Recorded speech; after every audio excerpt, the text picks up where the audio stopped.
सकतारं से पुण्यतीर्थयरे ससौवसिद्धे विशुद्धस्वभावे समनेयनानदर्शन चरित तव वीर्यायारे ते सौवे समगं पत्तेगमेव पत्तेगं वन्दामि अवट्टन्ते अर्हन्ते मानुषे कीर्ते किच्चा अर्हन्ताणं सिद्धाणं तहनमगणहराणम् अजावयवगाणं साहूणं चैव सौवेसिं तेसिं विशुद्धदंसन नानपहाणासमं समासेच्य उपसंपयामि समं जतो निर्वाणसंपत्ति।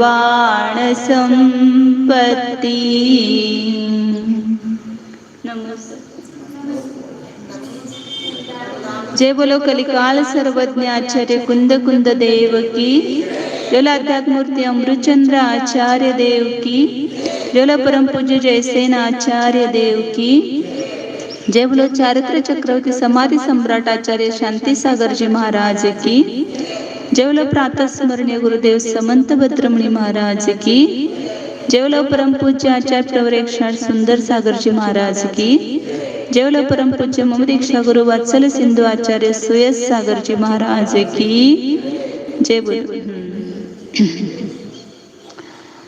श्री कुंद कुंद आचार्य विरचित प्रवचन सार परमगम है। इसमें तीसरा अधिकार है चरणानुयोग सूचक चूलिका, उसमें भी तीसरा अंतराधिकार चल रहा है श्रामण्य अपरनामा मोक्ष मार्ग। मोक्ष मार्ग किसको कहते हैं? तो श्रामण्य को ही मोक्ष मार्ग कहते हैं।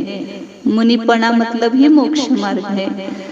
साक्षात रत्नत्रय ये मोक्ष है, मोक्ष मार्ग है। तो रत्नत्रय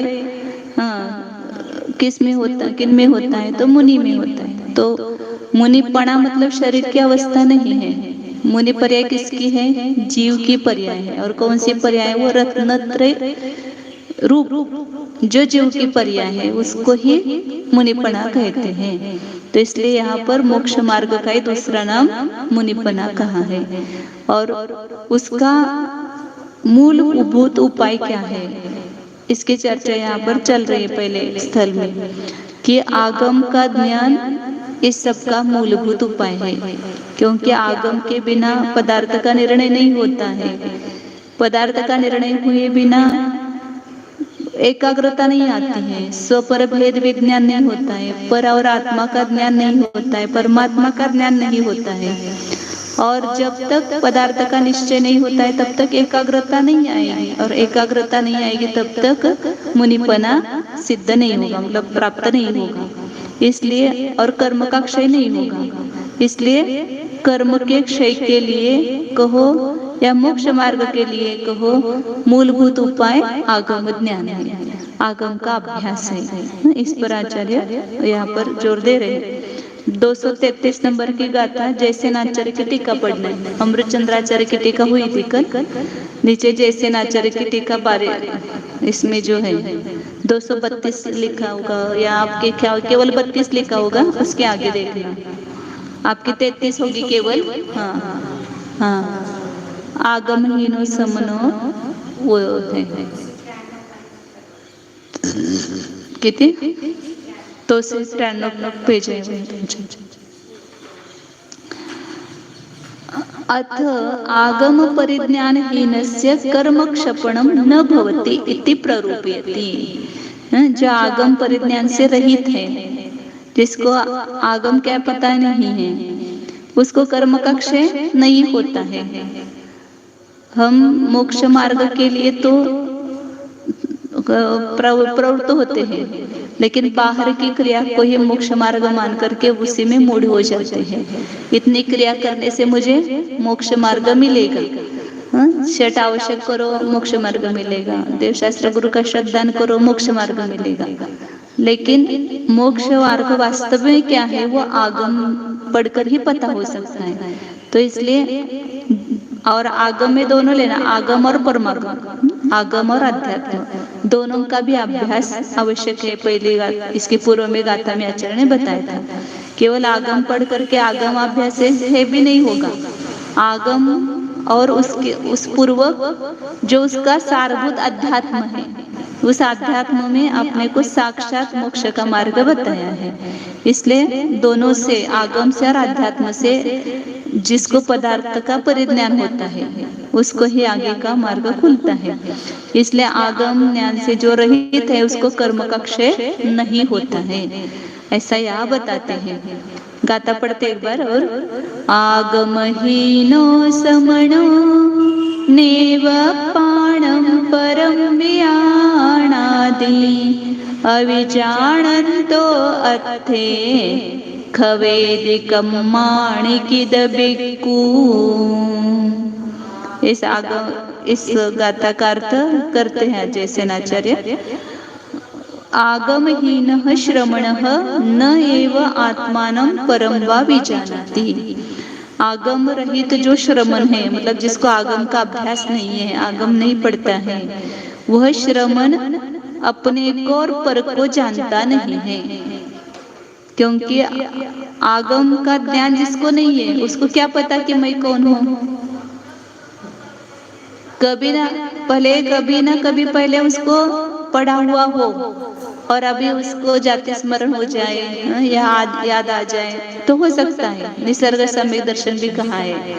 लेकिन कभी ना कभी पहले उसने आगम पढ़ा हुआ होना चाहिए। बिना आगम पढ़े पदार्थ का निर्णय नहीं होता है। पर अभी तो अपना जितना भी प्रैक्टिकल रूप में है तो देखते हैं कि जिसने आगम नहीं पढ़ा है उसको कुछ ज्ञान नहीं है पदार्थ का, उसको छेद द्रव्य के नाम भी पता नहीं है, छेद द्रव्य का स्वरूप भी पता नहीं है, तो फिर वह अपने को और पर को जानता नहीं है। अभिजानन अर्थान परमात्मादि पदार्थान क्षपयति कर्माणि कथम भिक्षु। जो पदार्थ को मतलब परमात्मादि पदार्थों को नहीं जानता है वह कर्मों का, वह भिक्षु, साधु के लिए भिक्षु शब्द का प्रयोग किया है, भिक्षु का है ना, वह भिक्षु कर्मों का क्षय कैसे करता है? क्योंकि गोचरी वृत्ति है। भिक्षाटन से जैसे वो भिखारी है, वह एक घर का नहीं खाता है, मतलब घर घर जाकर के वह भोजन करता है, उसका कहीं घर बसा हुआ नहीं है। उसी प्रकार साधु भी जो है किसी एक घर में आहार नहीं करते, तो घर घर जाकर के आहार करते हैं, इसलिए उनको भी भिक्षु कहा है। तो भिक्षु मतलब साधु कर्म का क्षय कैसे करता है? तो नहीं कर सकता है। अब उसका विस्तार बताते हैं। मूल गाथा का अर्थ हो गया इतः विस्तर, उसका खुलासा। गुण जीवा पञ्चति पाणासन्नाय मक्कणाओय उवजोगो वियकमसो विसंतु परुवणा भणिदा। इति गाथा कथित आदि आगमम अजानन तथैव भिन्नौ जेन न जानीयौन्यदेहः परमत्तु सोऽन्धौ अवरः अन्धयः किमदर्शा वै पन्थु। परमात्मा प्रकाश का यह योग सार का होगा। ये इति दोहक सूत्र कथितादि आगम पद सारभूतम अध्यात्म शास्त्रम च अजानन पुरुषः रागादि दोष रहित अव्याबाद सुखादि गुण स्वरूप निजात्म द्रव्यस्य भाव कर्म शब्द अभिधेयैः रागादि नाना विकल्प जालैः निश्चयेन कर्मभिः सह भेदं न जानाति। तथैव कर्मारि विध्वंसक स्वकीय परमात्म तत्वस्य ज्ञानावरणादि द्रव्य कर्मभिः अपि सह पृथक्त्वं न वेत्ति तथा च अशरीर लक्षण शुद्धात्म पदार्थस्य शरीरादि नो कर्म भी स अन्यत्वम न जानती। एक वाक्य पूरा। क्या कह रहे हैं कि ये गाथा जीवकांड की दूसरी गाथा है। पूरे जीवकांड में किसका वर्णन किया है? वो 20 प्ररूपणा इसमें बताई है।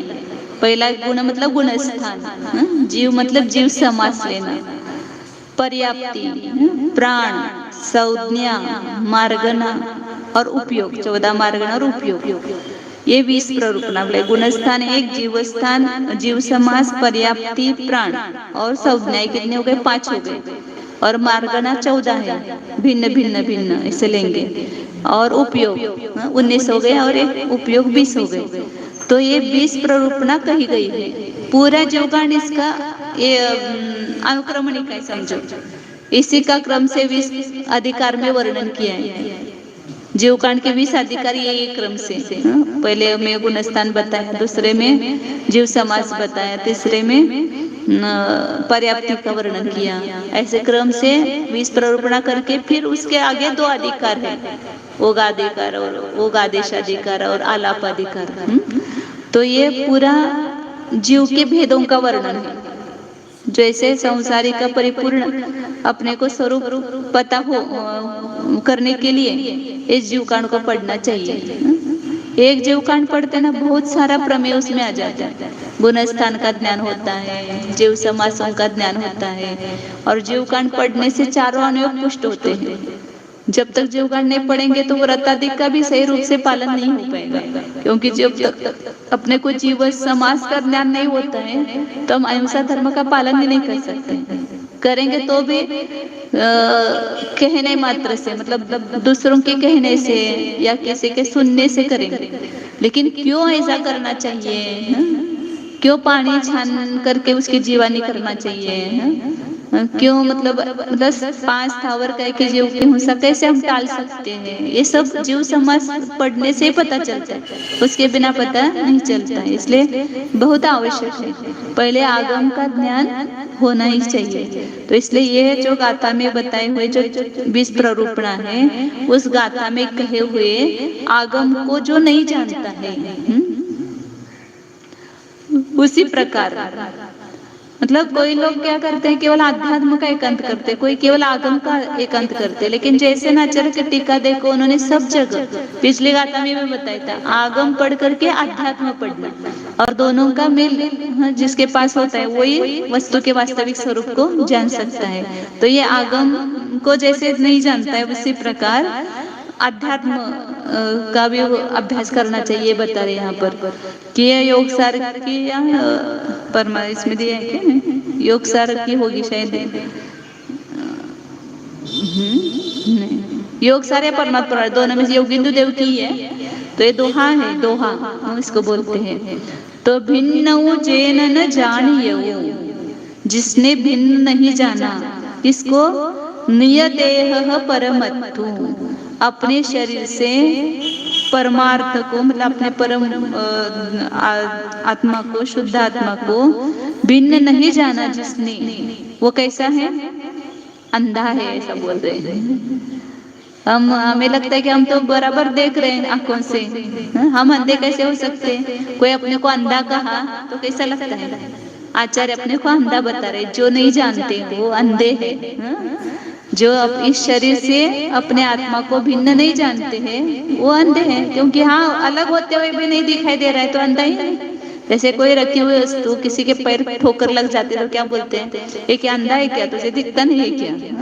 सामने होते हुए भी नहीं दिखाई दे रहे तो उसको अंधा ही बोलते हैं ना। तो यहाँ प्रत्यक्ष 2 वस्तु होते हुए भी ये जिसको नहीं भिन्न भाषित हो रही है तो वो अंधा ही है। और जो अंधा है वो दूसरे अंधे को हाथ पकड़ करके रास्ता दिखा सकता है क्या? जो अंधा है वो स्वयं ही नहीं देख रहा है, स्वयं ही मार्ग को नहीं जान रहा है, तो दूसरे अंधे को मार्ग नहीं दिखा सकता है। इसलिए हमने किसका हाथ पकड़ा है वो पहले देखो। किसी डोळे से मराठी में बोलते ना, आंख वाले व्यक्ति का हाथ पकड़ा है कि अंधे व्यक्ति का हाथ पकड़ा है? अंधे के पीछे एक दूसरा अंधा जाता है, तीसरा अंधा जाता है, सब गड्ढे में गिर जाते हैं।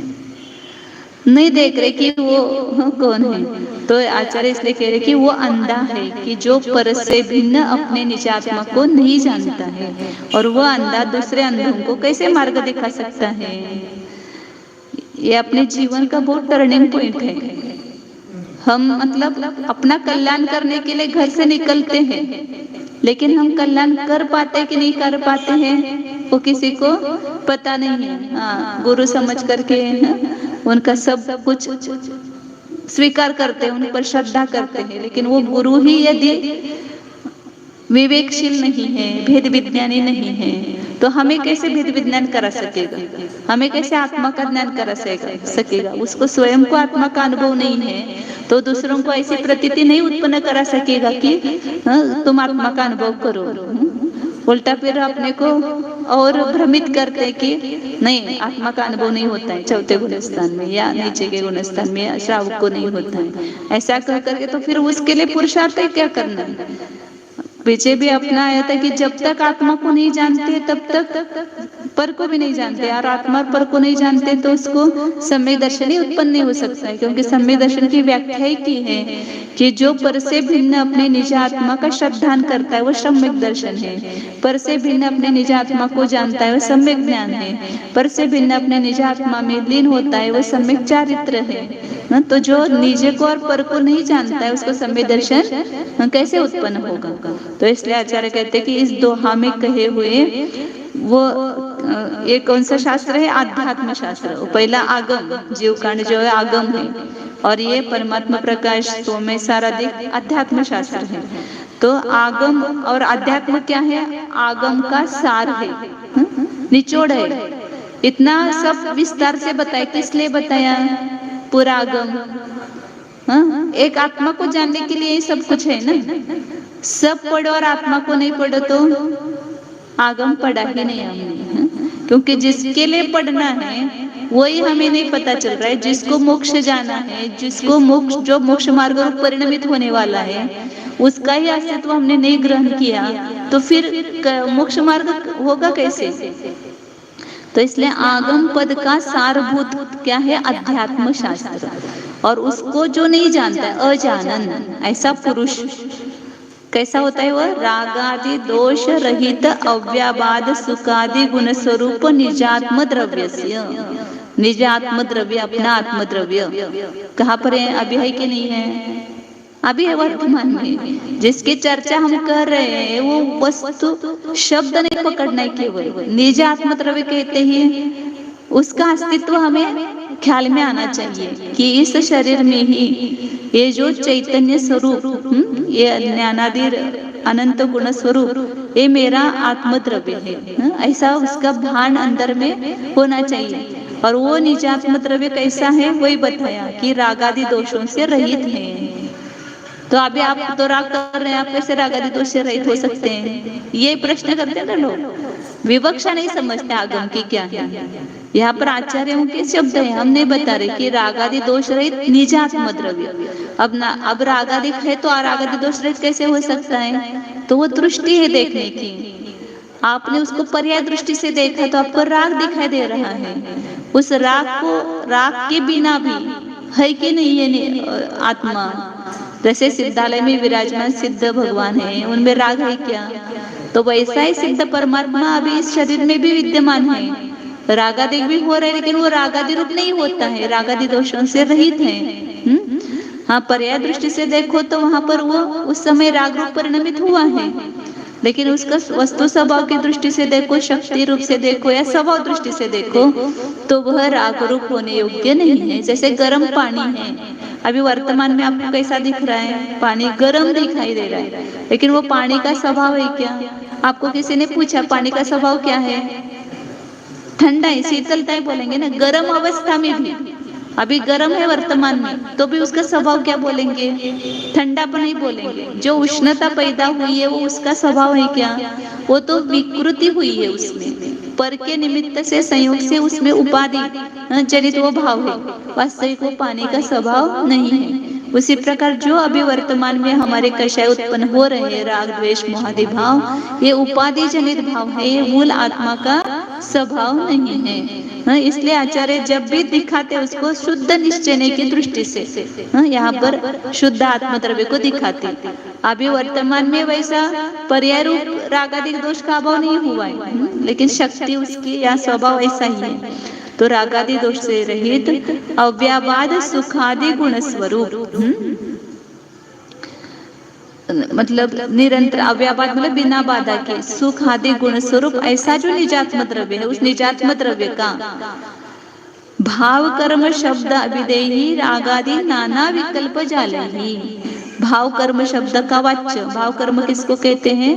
ये जो राग आदि, हाँ, नाना विकल्प है, सब जितने भी विभाव परिणाम है जीव के 8 द्रव्य कर्म है, वैसे भाव कर्म भी 8 प्रकार के, और जितने उत्तर प्रकृतियां उतने ही, हाँ, जीव के भाव भी हैं, हाँ, नाना विभाव। प्रत्येक कर्म के उदय से उत्पन्न होने वाला जो जीव का भाव, इसको भाव कर्म कहते हैं, और उसको निमित्त जो है वो कर्म, वो द्रव्य कर्म है।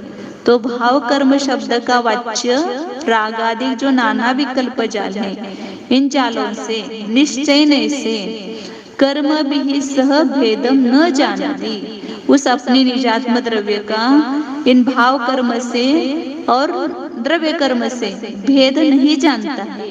मतलब वो भिन्न है और वो भिन्न। अभी यहाँ दोनों वस्तुएं हैं, दो ही नहीं,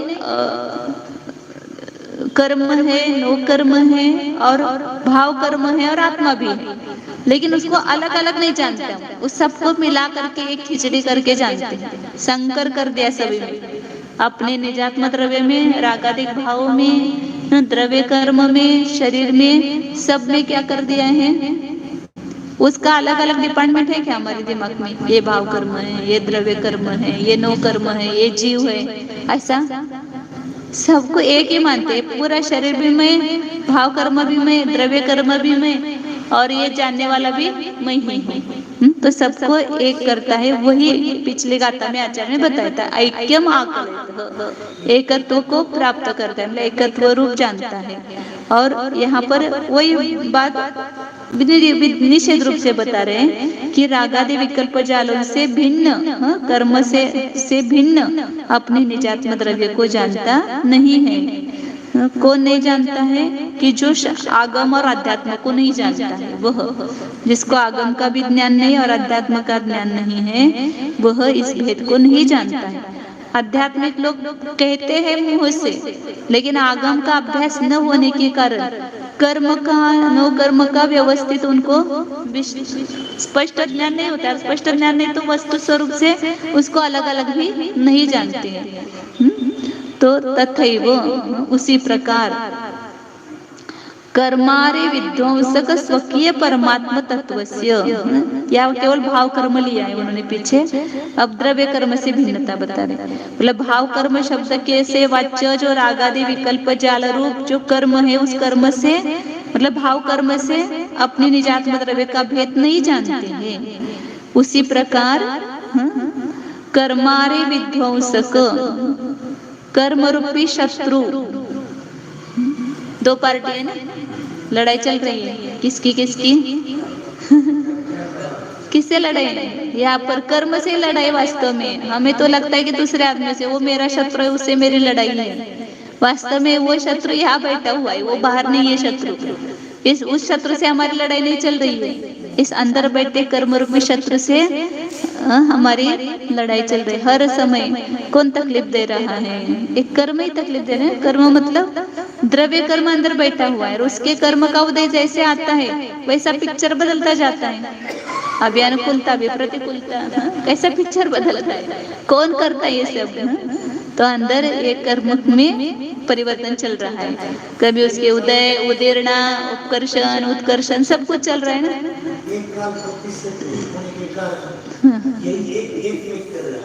हाँ, क्या होने के कारण? काल प्रत्याशा। हाँ, एक समय में दोनों का परिणाम अलग अलग चल रहा है, लेकिन वो अलग अलग नहीं जानता है। एक समय में जो हो रहा है वो सब कुछ मुझ में घटित हो रहा है, ऐसा लग रहा है। वास्तव में सब कर्म का खेल जो चल रहा है वो अपने आत्मा में नहीं है। इसलिए आचार्य कह रहे हैं कि जो कर्म रूपी शत्रु है उसका नाश करने वाला, आवाज घुमा लग क्या? कर्म रूपी नाश करने वाला जो स्वकीय परमात्मा तत्व अपने अंदर बैठा हुआ जो परमात्मा स्वरूप है, उसका ज्ञानावरणादि द्रव्य कर्मों के साथ पृथकत्व न वेत्ति। कहाँ पर है कर्म? वो भी यहाँ पर ही है, सब पड़ोसी है अपने, लेकिन पड़ोसी जानो उसको तो क्या होगा? अपने आत्मा का सही ज्ञान होगा। शरीर भी पड़ोसी है, जहाँ शरीर है वहीं पर कर्म है, वहीं पर आत्मा है। आत्मा के प्रदेशों के ऊपर ये कर्म सब स्थित है, लेकिन उस कर्म के उद्देश्य से जो कुछ कार्य हो रहा है वो उसको हम किसका मान रहे हैं? मेरा ही कार्य मान रहे हैं। शरीर में कुछ बिगाड़ हुआ, मुझ में बिगाड़ हुआ, कर्म के उद्देश्य से कुछ अनुकूलता आई है, तो देखो हमने सब ऐसा काम किया इसलिए सब अनुकूलता हुई, ऐसा लगता है। तो इसलिए आचार्य कह रहे हैं कि ज्ञानावरणादि द्रव्य कर्म के साथ पृथकत्व न वेत्ति, पृथकपना जानता नहीं है। तथा च उसी प्रकार अशरीर लक्षण शुद्धात्म पदार्थस्य, देखो शुद्धात्म पदार्थ का लक्षण क्या है? अशरीर, शरीर का अभाव। अभी वर्तमान में आत्मा का लक्षण क्या है? अशरीर। ये शरीर आत्मा का लक्षण नहीं है। व्यवहार से उपचार से इन दोनों में एकत्व किया जाता है, लेकिन वास्तव में आत्मा इस शरीर से अत्यंत भिन्न है, पृथक है। शुद्ध आत्मा को देखो खाली, जब किसी पदार्थ में दूसरा पदार्थ एक में मिल गए, दूध और पानी दोनों मिल गए हैं, दूध का लक्षण क्या है? पानी है क्या? पानी का अभाव, केवल सफेदपना, वो दूध का लक्षण है। मीठापना, सफेदपना, उसके जो गाढ़ता, चिकनापना, वो उसका लक्षण है।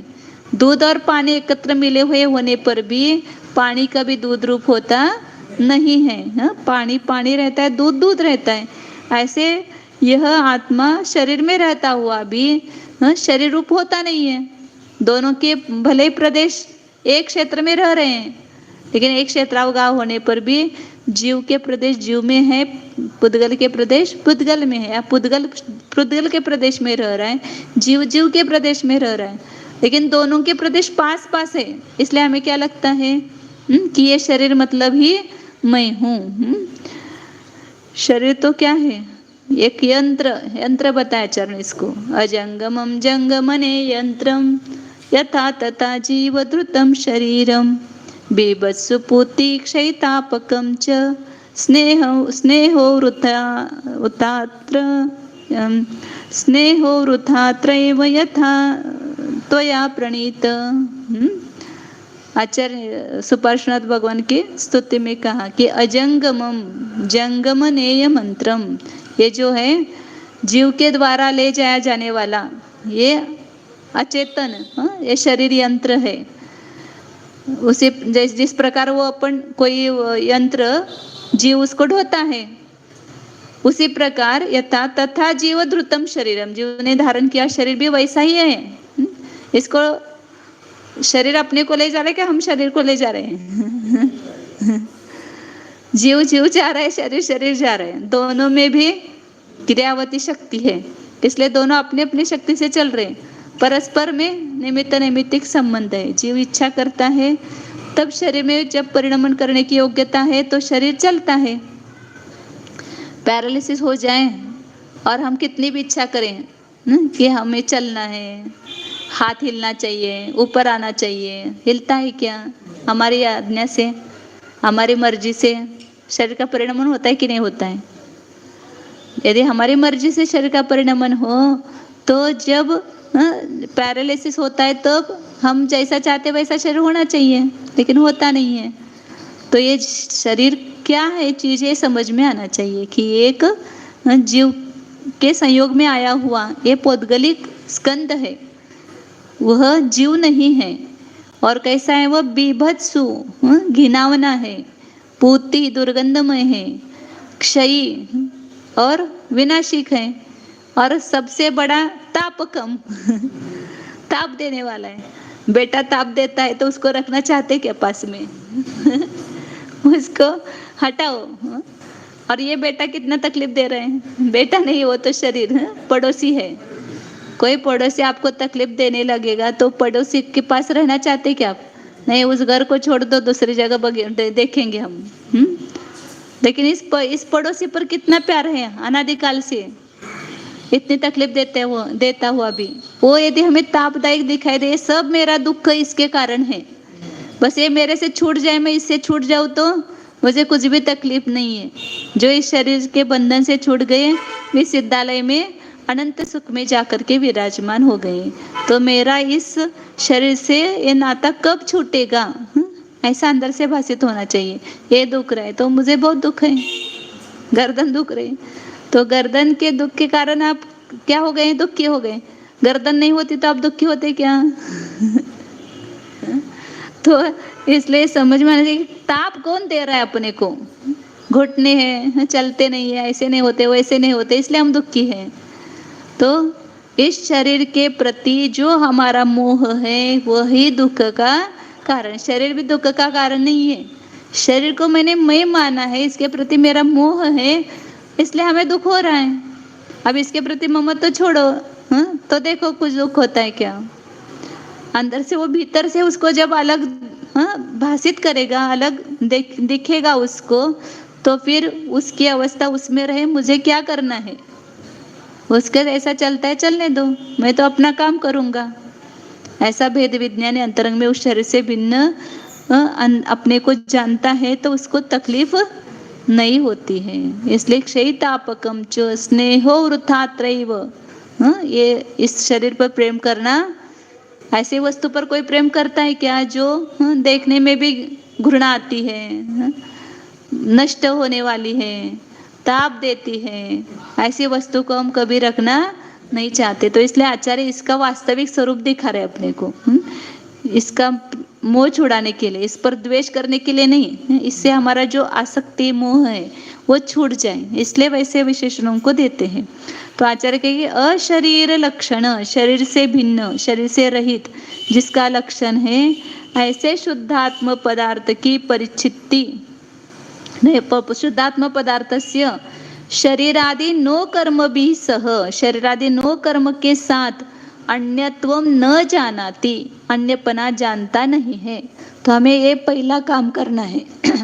अभी हम निर्णय कर सकते हैं, किससे क्या निर्णय कर सकते हैं कि मेरा मैं चेतन स्वरूप जीव द्रव्य हूँ और कैसा हूँ, इस भाव कर्म से भिन्न हूँ। ये भाषित करना है अंतरंग में, ये तो रटे हुए बहुत है, लेकिन अंतरंग में हमें ये भिन्नता का वेदन होना चाहिए। मतलब जाणीव आपण जे म्हणतो मराठीमध्ये, भावभाषण होना चाहिए कि भाव कर्म से मैं भिन्न हो। तो भाव कर्म भी हमारे दिमाग में आना चाहिए कि आश्रव बंध जितने भी विभाव भाव ये सब भाव कर्म है।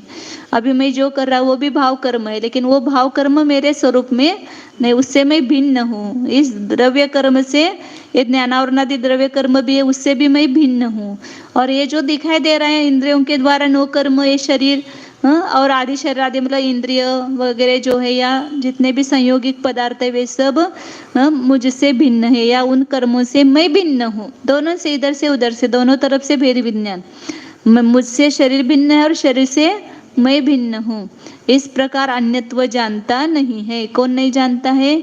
कि जो आगम ज्ञान से रहित है और आध्यात्म ज्ञान से रहित है, वह इस प्रकार अपने निजात्म द्रव्य को भाव कर्म से, द्रव्य कर्म से और नो कर्म से भिन्न जानता नहीं है। और ये प्रथम सम्यक दर्शन की प्राप्ति के लिए भी ये आवश्यक है। ये भेद विज्ञान हुए बिना आपको सम्यक दर्शन प्राप्त ही नहीं हो सकता है। इत्थम भूत भेद ज्ञान अभावात देहस्थम अपि निज शुद्धात्मानम न रोचते। इस प्रकार के भेद विज्ञान का अभाव होने से, किसको अभाव है? जिसने आगम और अध्यात्म को नहीं पढ़ा है उसको इस प्रकार का भेद विज्ञान नहीं है। और भेद विज्ञान नहीं है तो देहस्थम अपि, कितना अच्छा शब्द दिया देखो, देहस्थम अपि निज शुद्धात्मानम न रोचते। अभी है यहाँ शरीर में, क्यों नहीं समझ में आ रहे हैं? मुझे ऐसा लगता है क्यों नहीं दिखता है सबको? यह शरीर में स्थित है ना, पास में है। निज देहस्थम अपि, अपने शरीर में स्थित होने पर भी उस निज शुद्धात्मानम न रोचते, उस शुद्धात्मा का श्रद्धा नहीं करता है, रुचि नहीं होती उसकी। बाहर की कितनी रुचि है देखो, अब कितने लोग आए देखो, और सुबह विधान में कितने लोग आते हैं। ये हमेशा ही लोगों को विषयों की रुचि है, और उनको 5 इंद्रियों के विषय जहाँ मिलते हैं, हाँ, वहाँ सब भीड़ होती है, और जहाँ विषय नहीं मिलते वहाँ पर भीड़ नहीं होती। या तो आत्मा आत्मा सुनने को मिलेगा, ना कान को संगीत कुछ सुनने को मिलेगा, ना कुछ देखने को मिलेगा, ना कुछ स्पर्श करने को मिलेगा। हाँ, तो कैसे आएंगे? 1 बजे से 2 बजे तक भी सब देखो महिला कितनी आती है, हाँ, सब अच्छी अच्छी साड़ी पहनकर, हाँ, ऐसा कुछ प्रोग्राम हो, हाँ, तो सबको आने की रुचि है। अब उनको भी मतलब उनका दोष नहीं है, ये सब अनादिकाल से जीव अज्ञान के कारण सब कर रहा है, अज्ञान का दोष है वो सब। उस दिन कर अपात्रता है, अब हम कुछ नहीं कर सकते, हम भी उसी में थे ना, उसी में से निकल के आए हैं। ऐसे एक एक जीव निकलेगा, जैसे वो भट्टे में अपन फुटाने बोलते हैं, क्या बोलते, चना चना चना सेकते ना, तो चना सेकते समय एक एक चना बाहर आता है, सब एक साथ नहीं आते बाहर, एक आधी चना आता है। ऐसे ही इस संसारी अज्ञानी जीवों में से कोई एक आधी जीव ऐसा ऐसा निकल के आएगा, और वो भेद विज्ञान करके अपने निज शुद्धात्मा को जानेगा, उसकी रुचि करेगा। इसलिए इस प्रकार के भेद ज्ञान के अभाव से अपने शरीर में स्थित होने पर भी वो नहीं दिखाई दे रहा है। क्यों नहीं दिखाई दे रहा है? क्योंकि देखने की दृष्टि नहीं है। दृष्टि के अभाव में होने पर भी दिखता नहीं है कि नहीं। आपका आत्मा क्या बाहर गया हुआ है? क्यों नहीं दिखाई दे रहा है फिर? नहीं तो देखा, वही तो देखा है। तो ये बोल रहे निज शुद्धात्मानम न रोचते, अपने शरीर में स्थित होने पर भी उस निज शुद्धात्मा की रुचि श्रद्धा नहीं होती है। और समस्त रागादि परिहारे न च भावयति, संपूर्ण रागादि भावों के छोड़ करके रागादि के परिहार से उसकी भावना नहीं करता है। जिसकी रुचि, जिसको जानता ही नहीं है उसकी रुचि कैसे होगी, और जिसकी रुचि नहीं है उसकी भावना कैसे करेगा? जब किसी वस्तु की रुचि होती तो भावना करो ऐसा नहीं करना पड़ता है, बार बार उसकी भावना अपने आप हो जाती है। जिसको जिसकी रुचि होती है, देखो संगीत की रुचि होती है तो अपने आप उसके तरफ जीव, हाँ, अपने आप उधर खींचता है वो जीव, उसकी भावना करता है। ततः च कथम कर्मक्षय भवति न कथम अपि, हाँ, इसलिए उस जीव के कर्म का क्षय कैसे होगा? क्योंकि प्राथमिक उपाय ही वह है। आगम को नहीं जानता, अध्यात्म को नहीं जानता है, तो अपने निज आत्मा को इन सब से पर से भिन्न नहीं जानता है। और नहीं जानता है तो वह भावना रुचि भी नहीं होती है और भावना भी नहीं करता है, तो उसके कर्म का क्षय कैसे होगा? क्योंकि कर्म क्षय का एक उपाय है, क्या कि अपने निज आत्मा को जानना, उसकी रुचि करना, उसकी भावना करना, एक कर्म क्षय का उपाय है। सुबह भी आया था ना कि उसके अरहंत की पूजा में, जो जानदि अरहंतम दवत्त गुणत्त पज्जयतेहिम सो जानदि अप्पानम मोहो खलु जादि तत्सलयम। जो अरहंत को द्रव्य गुण, द्रव्यत्व, गुणत्व और पर्यायत्व से जानता है, वो अपने आत्मा को जानता है, और जो अपने आत्मा को जानता है उसके मोह का नाश होता है। मोह का नाश मतलब ही कर्म का नाश होता है, तो किसी भी प्रकार से उसका नहीं हो सकता है। ततः कारणात् मोक्षार्थिना परमागम अभ्यास एव कर्तव्य इति तात्पर्यार्थः। इसलिए ये सब सुनते हैं, पुराण पढ़ा सब, उसमें से ग्रहण क्या करना हमें? ये सब सुन करके हमें क्या करना चाहिए? तो परमागम का अभ्यास करना चाहिए। मोक्षार्थी जीव को, शब्द अच्छा रखा, किसको? मोक्षार्थी जीव को, जिसको छूटने की इच्छा है। किससे छूटने की इच्छा है? दुख से छूटने की इच्छा है। संसार से कोई नहीं छूटना चाहता है, दुख से छूटना चाहता है।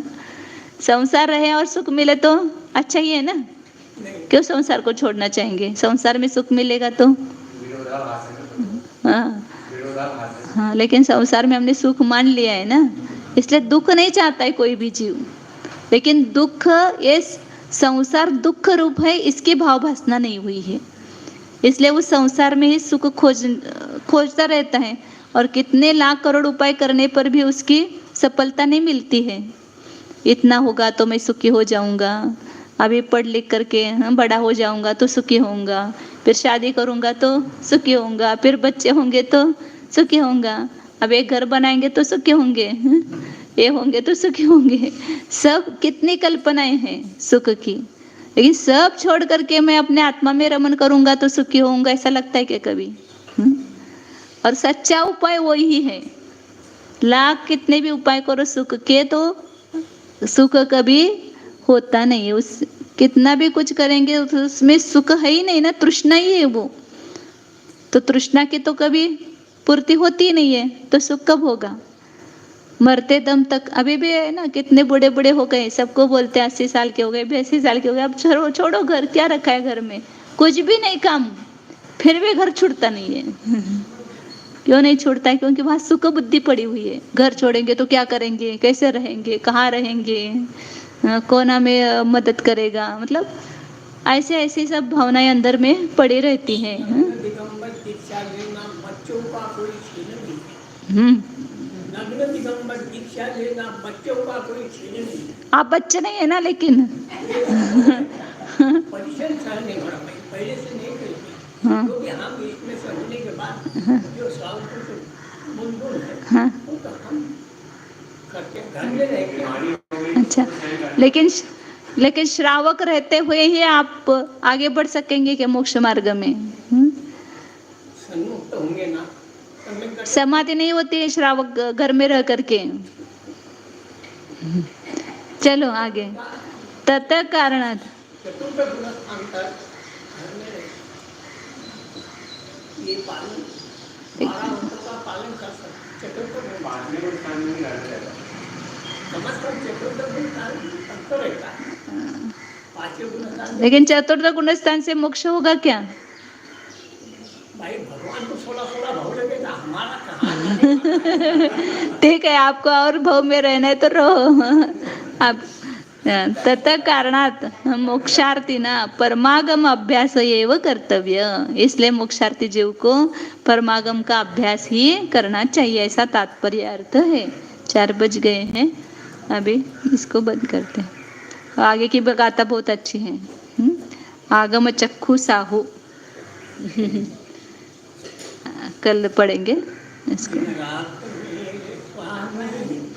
ध्यान करते पहले, ध्यान। ओ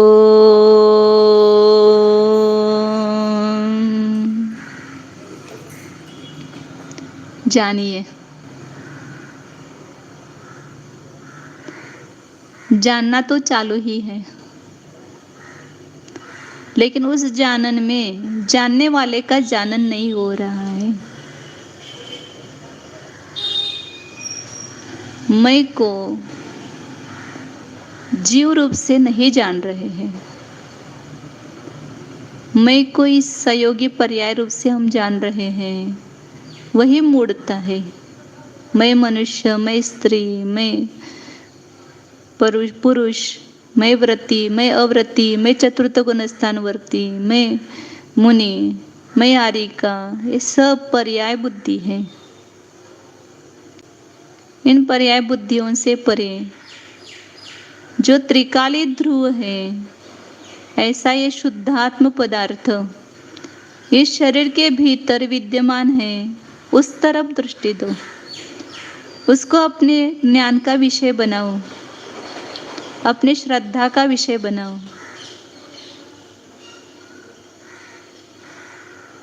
आज तक हमने इस शरीर से भिन्न निज आत्मा को जाना नहीं है।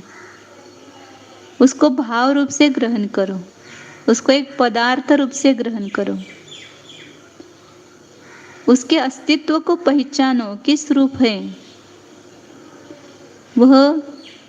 उपाधि स्वरूप नहीं है, परद्रव्य संयोग जनित नहीं है, निरुपाधि स्वरूप है, निसंग है, संपूर्ण रागादि विभाव भावों से भिन्न है, निर्विकार है। देखो अंतर में, भीतर में प्रकाशमान है, चिन्मय ज्योति है, चैतन्य रूप से ही प्रकाशमान है। उस चैतन्य को चैतन्य रूप से ग्रहण करो और अचेतन शरीर को अचेतन रूप से पर रूप से जानो। स्व को स्वरूप से, पर को पर रूप से जानना ही सम्यक ज्ञान है, सम्यक दर्शन है। यही काम करना है।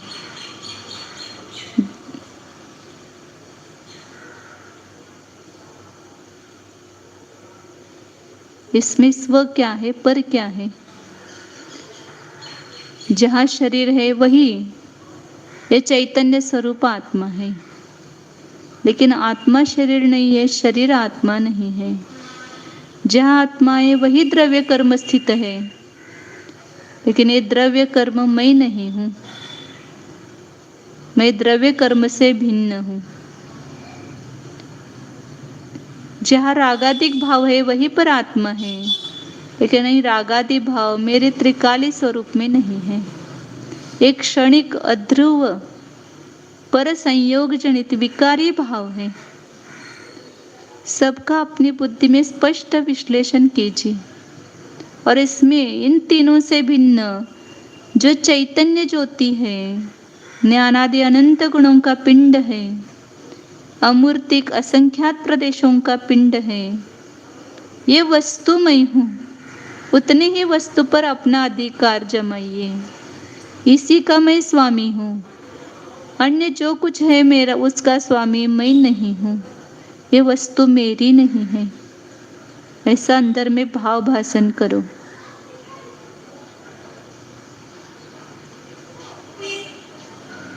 शुद्ध चैतन्य सत्ता स्वरूपो ज्ञानानंद स्वरूपो एकत्व स्वरूपो न्यायक स्वरूपो शुद्धोऽहम् एकोऽहम् ध्रुवोऽहम्।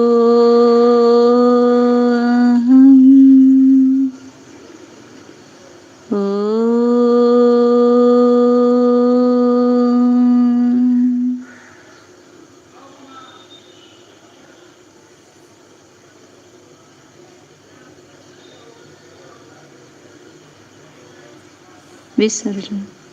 नमो अरिहन्ताणं